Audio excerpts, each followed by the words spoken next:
I'm here with former Senator Ian Marshall in Queens University. Ian is a farmer, a politician, a businessman, and currently lecturer with the Institute of Global Food Security here in Queens. Ian, thank you so much and for taking part in the inaugural Speaker William Connolly Summer School. Obviously, due to COVID, we haven't been able to have the summer school as we wanted, so we're doing piece to camera with yourself and the other speakers. Ian, you were, up to only a few months ago, the only unionist senator, or I suppose only unionist politician in Irish government. What is unionism in the 21st century Ireland? Thanks, Wesley, and thanks for the invitation to join you. It's a privilege to be with you and just would give a different perspective maybe on things. What's unionism in the 21st century? Well, it's fundamentally different to what unionism was in the 19th century, let's say that. I think you can't clearly say unionism is one thing in particular. It's a whole myriad of things. For different people, it means different things. For some people, it's most importantly the connection to the UK, part of the United Kingdom, for one of four regions of the United Kingdom. It's that connection to London, the Crown, the monarchy, and everything. And for a lot of people, they've grown up with something completely different. For them, it's their identity, it's a culture, and it's interesting. It's a different culture to south of the border, but it is an identity and it's a culture, and it's probably better described by a feeling of being pro-union than being unionist, because it's interesting. The very term unionist now, I think, has been misused, and it's very much misunderstood. It very often defines people as a particular group of people that are very conservative, regressive, backward thinking, sometimes bigoted, sometimes sectarian. And in my experience, in my background, in my upbringing in Armagh, it certainly wasn't the case. It's a very progressive, forward-thinking, forward-looking, outward-looking group. Not conservative at all. Fun people, good people, business people, and sometimes I think that this term unionist is misunderstood and very often misrepresented, very often in the media. Very interesting. I think I have, if I'm not mistaken, you said before that there's something like 900,000 unionists on the island of Ireland. I presume the majority of those are here in the 6 counties in Northern Ireland. Yeah. So it's certainly, yes, a minority, but a very large minority on the island of Ireland. And how do they even, how does a unionist define themselves? Like I say to people, well, I'm Irish. What does a unionist say? Well, it's interesting you make the reference to unionists being a minority on an island, because very often, and it's a consequence of 100 years after partition, we've created 2 jurisdictions on an island. So we have 900,000 unionists in the north, which is probably about 50% of that population in the north now. There's still a population of unionists in the south of Ireland, and it was much greater at partition. And in fact, the interesting thing is, I have friends who farm and live and work in the County Armagh South Down area, who were all families who left the south of Ireland and moved north, later after partition, when they felt that maybe the south of Ireland wasn't going to be a comfortable home place for them. So it's interesting that we look at that group of unionists, and we look at how they see themselves fit in the island, because what's happened as a consequence of the last 100 years is that we created a section of unionism in Northern Ireland which was about protecting what they had, about ensuring that it wasn't eroded and it wasn't degraded and disappeared effectively. At the same time that south of the border, there was a culture of independence and freedom, and a new entity, the Republic, was created. So I think it's interesting, because that history, that legacy, has actually created the unionism we have today. And I think when you overlay that with a very violent, very difficult period from 1969, that actually created the culture we have. It created me as a person. I was born in 1968, South Armagh, middle of the Troubles.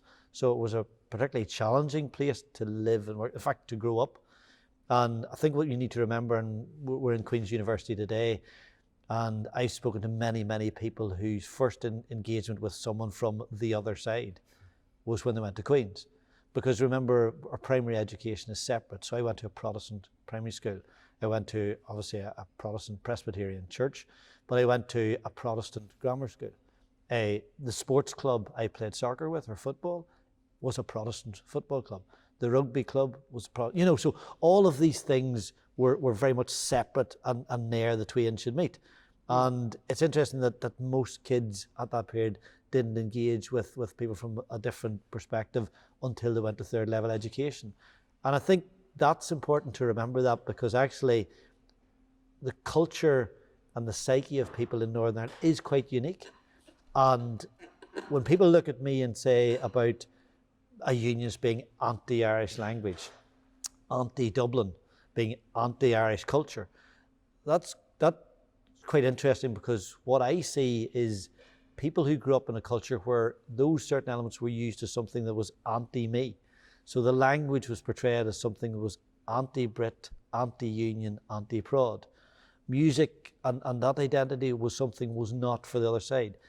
GAA, I have learned, is a really interesting one, because in a Northern Irish context, from my perspective growing up in Armagh, GAA was very much of the Catholic Church, for the Catholic community, for the parish. Your church, your football club, your school were all inextricably linked. Protestants never went to GAA clubs. Protestants never played for GAA. And it's interesting because I see components of that still to this day, where there is within the rugby fraternity a lot of players who play for both GAA and rugby clubs. But there's not many players that are Protestant players in rugby clubs who will go to play for GAA clubs. And it's a big difference between what I see in the north and what I see in the south, because actually in the south the GAA is very much of the community, for the community. It's all encompassing, so it doesn't actually matter about your religion or your culture or identity. But I think we need to just understand those subtle differences in north and south. Yeah, and they are very subtle differences. I must say, I'm actually very lucky. Over the last 20 years, I've been coming up and down to the north for a history group I'm involved in. And in that group, there's people of every walk of life from the island of Ireland, but predominantly Northern Ireland. So I've been very lucky to have been exposed to, I suppose, unionism and unionists. Yeah. Not that I ever even look at them like that. They're just friends.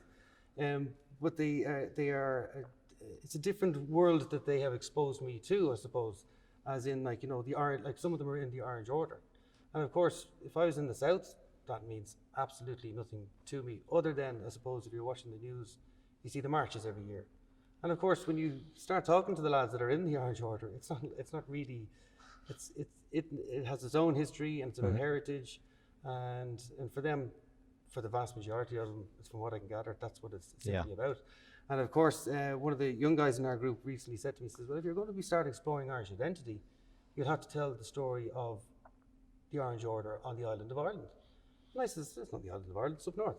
And he says, no, we have lodges all over, as far down south as Cork. And I was like, hold on a second here, quick Google, and yeah, they do. And I was going, to me then I'm kind of going, okay, I really don't even understand South Ireland if there's guys now in the Orange Order, there's Orange lodges in the south, which I wasn't aware of. Yeah, but I think you make an interesting point, and it's a good point about the lack of understanding.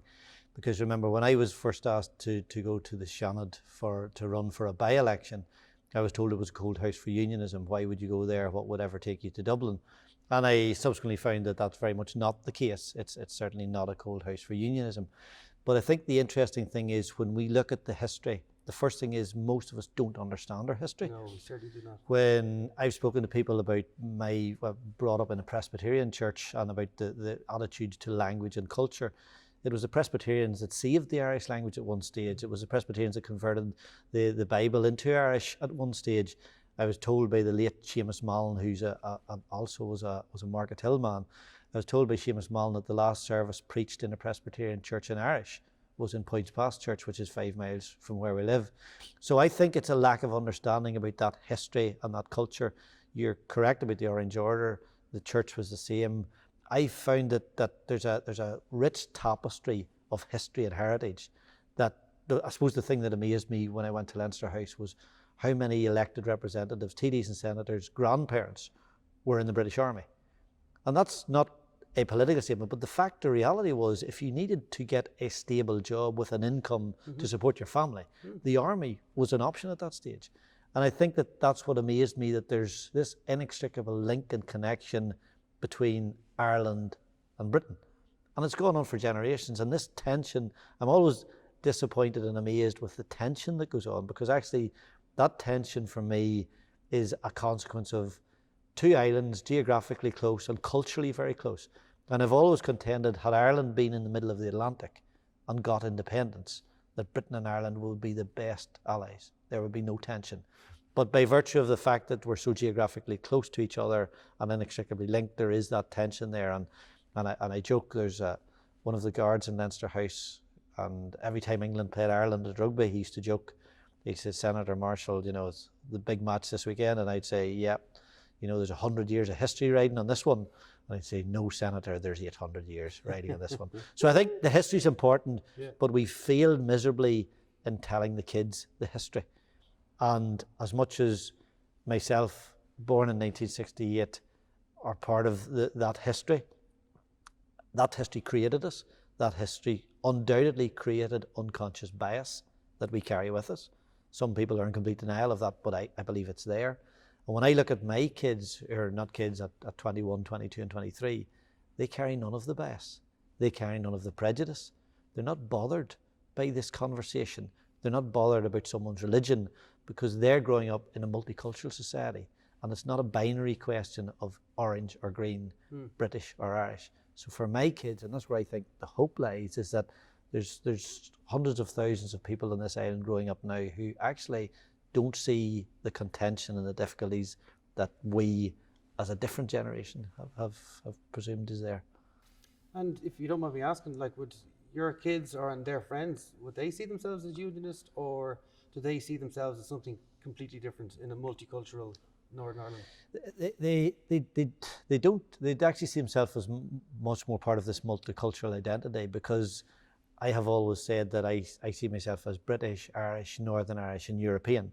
And I don't see any contention in any of those statements. And my kids are exactly the same. So I've always felt that, and I think that sometimes there's been some difficulty with this, and there's the very well documented shoulder-to-shoulder documentary with Brian O'Driscoll and Rory Best. When Brian O'Driscoll struggles to work out how Rory Best can be captain of the Ireland rugby team, be a Protestant from Northern Ireland who's British and Irish. And he struggles with that.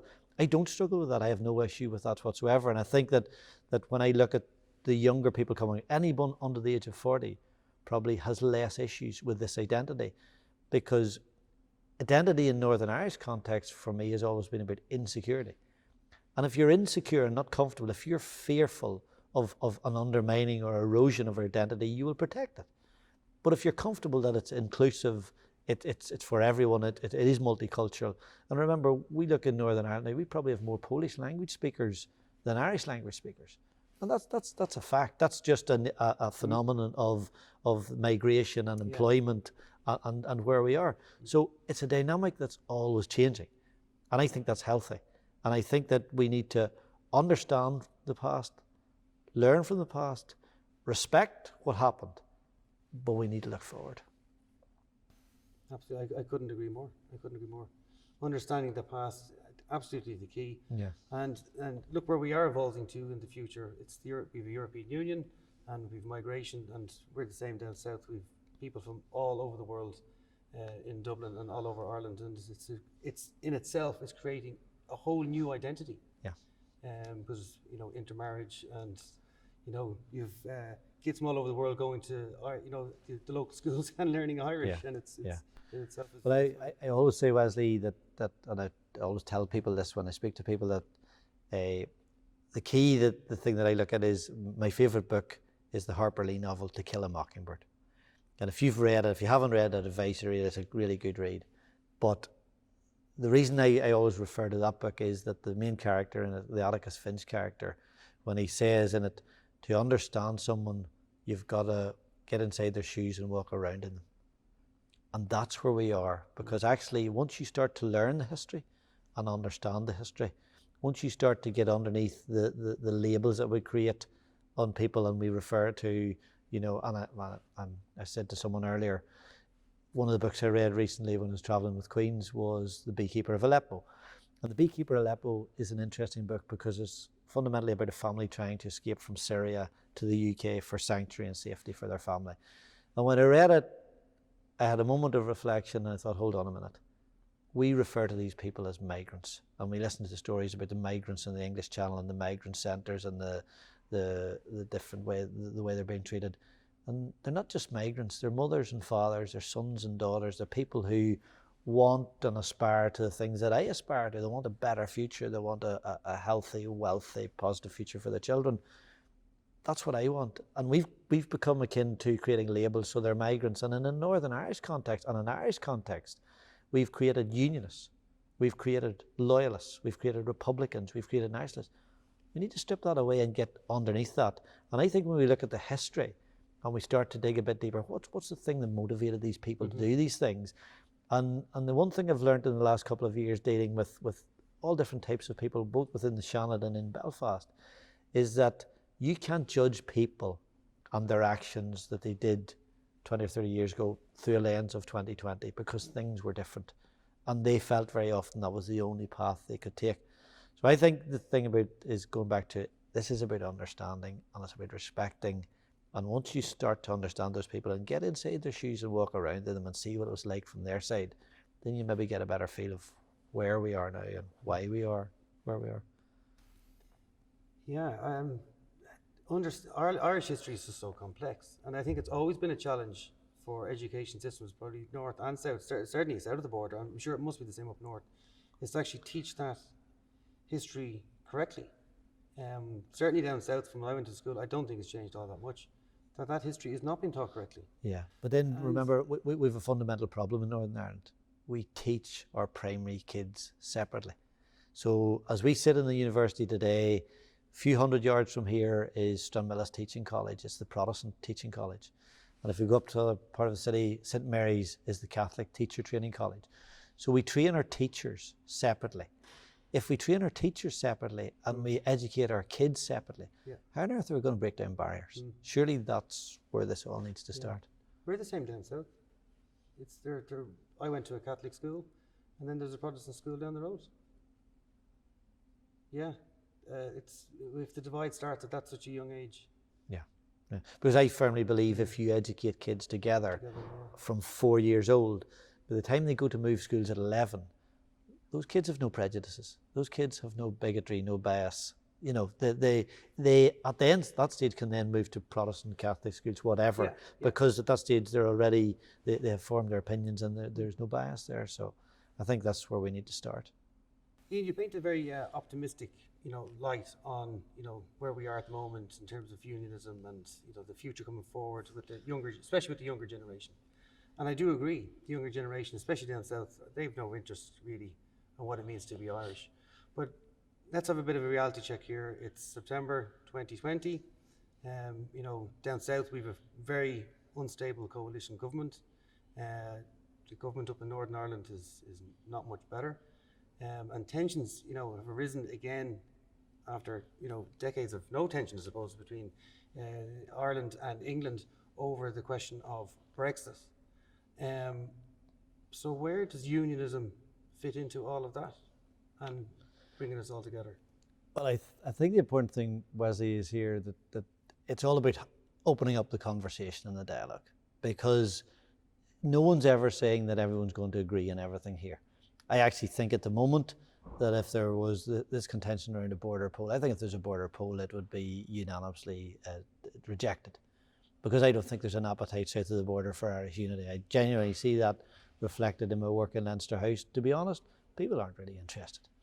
I think when we look at Northern Ireland, the critics and the cynics that say that it's a glass half full attitude, a flowery attitude to everything's okay. No, it's certainly not okay. I know within Northern Ireland we have dissident groups operating and functioning. I know that there's huge unrest. I know we have a mandatory coalition in Belfast that had been ineffective and dysfunctional for 3 years, is back and running. And it's not perfect, it's not ideal, and there was criticism levelled at me that, sure, it's a mandatory coalition, that's not real politics. It is actually real politics, because remember, at any time anyone can walk out of this. So from a union's perspective, the easy thing would be, let's collapse it and let's London run the business. But they didn't do that. They've stuck in there, they've weathered the storm, they're trying to deliver on this. So I think when we look at the politics in the north and the politics in the south, I think there's an interesting thing. We need to get away from ideology, because this ideology that we're fed all the time about how great it would be to work together, I think we need to unite people. We need to get people united across the island first thing. I think we need to open up that conversation and that dialogue and accept that. And it was brought home to me actually when I ran the last Seanad election, and I met local councillors. And it was local councillors on the border who told me that their counterparts on the northern side are culturally different. They're different people in the north, Ian. We know that. You can't just force people together. And for anybody who was opposed to partition in 1921, which effectively was the forced separation of land and people, you can't subscribe, when you've looked at that, to the forced unification of land and people. Quite simply, it doesn't work. You've got to bring people with you on the journey. But it's not some nirvana that we're living in at the moment where everything's fine and dandy and there's no problems. We've got huge issues. We have got huge issues north and south with all the basic things about deprivation. The gap between the haves and the have-nots is getting more. There are housing issues, health crisis. But we can work better together on those things. And I think that's where we need to focus on the north-south and east-west relationship, because whether we like it or whether we may not agree with our opponents, but we'll get on much better if we work together. And the all-island economy has been cited as something we need to focus on, which is good. It makes sense. But you've got to bring people into the conversation. And that means all the people, because there's chunks of society have been left out of this conversation. You know, I listen to the stats, and you can flag up and point to statistics and figure that will support an argument for unity or an argument to protect the union. The reality is those surveys per se don't matter, because what I would like people to tell me is, what does it look like on the other side of a border poll? 50% plus one is written into the Good Friday Agreement. But the question no one can answer is, what do you do with the losing side the day after a border poll? Because there is a real risk of unrest, I believe. I believe if you push people too far, that you will instigate a reaction. So this notion that you would just have a border poll, you would drive something through on a slim majority and it will be business as usual, I think actually the risk is so serious that at the moment we could create more problems than solutions. And I think for me, that's my concern when we look at the north-south, east-west relationship. We've got to start and build that interdependence in a more formalised way. Get people to work together, break down barriers. This is a long, slow burn. I listened in West Belfast one night to a senior politician saying that the train on Irish unity has left the station. Well, let's be honest, if that train is an Irish unity train, why on earth would any unionist get on the train? And in fact, there are probably plenty of people who will blow up the track before the train gets out of the station. But the reality is, if you start a train on the track and say, let's consider unity, but let's consider the union and status quo, well, then you might just get people on the train. And I think that's a much more sensible, pragmatic approach to it, rather than forcing an agenda of border polls and unity. Yes, interesting analogy with the train. Yeah, I don't know, I hope there is no bomb on the track when that train leaves. But I mean, the border poll could nearly be, let's be realistic, it could be put off for, if it can be put off for as long as the politicians decide to put it off. But Brexit is coming in some shape or form. And to be honest, I fear for Brexit and the island of Ireland.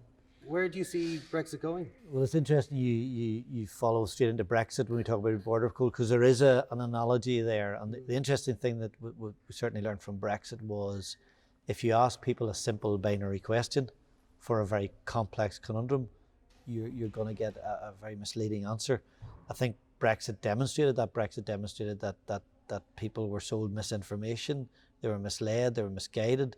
I don't actually blame the electorate here, because I think the electorate based their decision on the information they had at hand. Much of that electorate now know that that was untruth, it was lies, and they were sold a pup effectively in much of this. So I think when we look at Brexit and the extra tension that Brexit puts between north-south and east-west relationship, it's unhelpful, because I had always felt that the umbrella of the European Union was a common ally, that we could all get under that umbrella, and fundamentally, whether you saw yourself as German, French, British, Irish, Spanish, Italian, we were all Europeans, and it was a unifying force. So I think Brexit has created a lot of tension. As we sit here today, even more tension by the antics of government, and I don't think that's going to be helpful or conducive to harmony across the island of Ireland. But what I do think we need to recognise is that the relationship north, south, east and west is symbiotic. It's important for all sides. So it's not a case of having a winner or a loser in Brexit. I firmly believe we're all losers. And there's no question in my mind.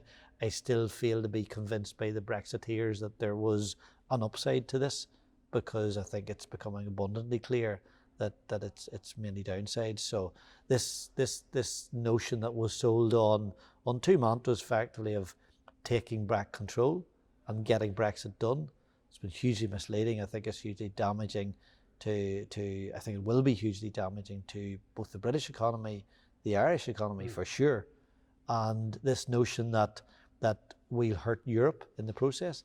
The reality is, and I travel to Europe, I work in Brussels occasionally, and the reality is there's about 6 countries in Europe trade with the UK directly, significant quantities of trade. Most of the rest of the Europe have moved on. They're not interested. It doesn't affect them. And we've lived and breathed the Brexit conversation here for the last 4 years. It doesn't matter to other people as much as it matters to us.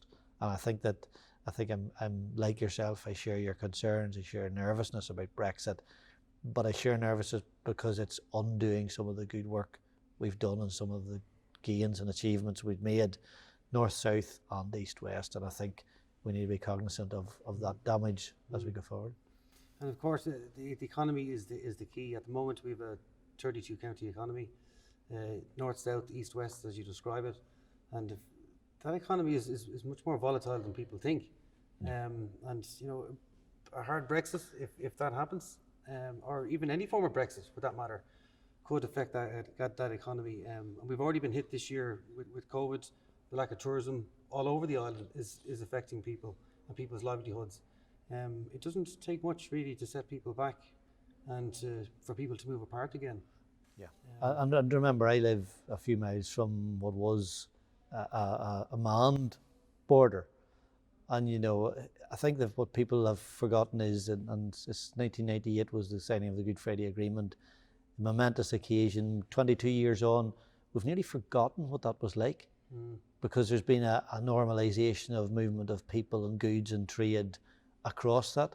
And it's, you know, it's interesting because when you bring people to see the border, and they invariably say, but there's nothing here, and we always say, well, isn't that the good thing? Yeah. You know, so I think that very often it's not until you lose something you realise what you had. And I think that's my fear, that with this and the contention that this is creating, and for some people the land border is the critical most important point.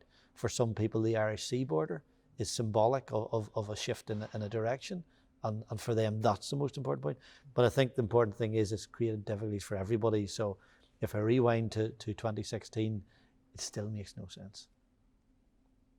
Ian, thank you so much for the discussion on Irish identity and exploring diversity and culture and reconciliation in the 21st century here in Ireland. Let's talk about your legacy in Seanad, Éireann. You had the unique opportunity of being a Unionist senator in the 25th Seanad, Éireann. What was that like, and what is your legacy?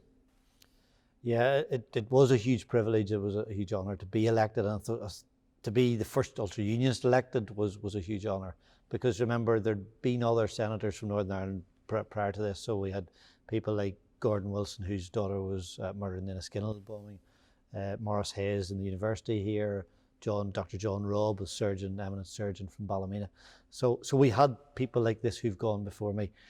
I think for me, because remember I was nervous, Wesley, but when I was asked about this, and it was a conversation with the then Taoiseach Leo Varadkar, and I asked, like, why now, why me, what's happening here?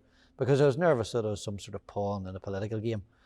And he assured me and reassured me that this was because at partition in 1921, the first Seanad was made up of 60 senators, 30 of whom were Protestant, 30 were Catholic. And he said, we've still got Protestant and Catholic in there. We've got different denominations, Church of Ireland, Methodists, Presbyterian, whatever. But he says, there's no Northern Unionist perspective on this debate. And he says, I think this would be good to have that perspective because it is a different perspective and it would add to the quality of debate. So that was the background. And it's interesting because I was, once I started to become part of that Seanad, I was impressed with the quality of people that I worked with and the fact that actually this was a very inclusive conversation. I never felt that I was outside of that or wasn't part of that conversation and dialogue.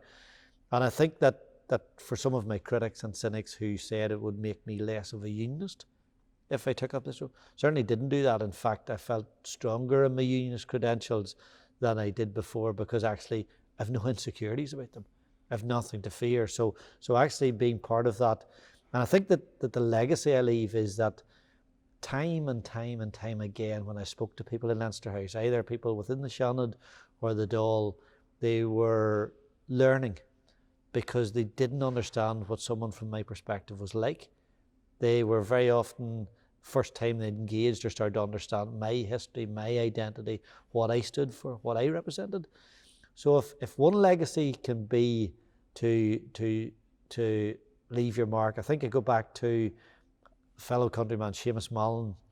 And when Seamus Mullen spoke here in this university in 2018 at the 20th anniversary of the signing of the Good Friday Agreement, I thought by far he was the best speaker that day.